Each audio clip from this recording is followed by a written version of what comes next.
এটা হলো কক্সবাজারের এই যে বালুর চর আছে না, বালুর চরটা দেখেন কিরকম সুন্দর দেখা যায়। মানুষ আটতাছে সে বালুর সমুদ্র নামতে যে হয় যেটা বালুর চর, আর এই দিক দিয়ে এই মানুষগুলি বসে আছে, আর এই দিক দিয়ে যে পোলাপানগুলি খেলাধুলা করতেছে।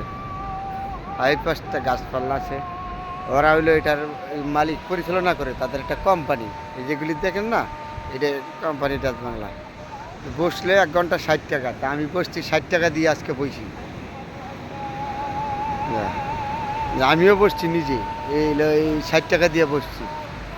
জায়গাটা খুব সুন্দর না, এই যে বালুর মাঠ, এদিক দিয়ে বালু ভর্তি, ওই দিক দিয়ে আছে গাছপালা, এই যে মানুষ হাঁটতেছে, যাই যেখান থেকে হাঁটে নদীর পাড়ে এসে বাধা নাই তো, যাই যেখানে ইচ্ছে এখানে হাঁটতে পারতেছে, যাইতে পারতেছে।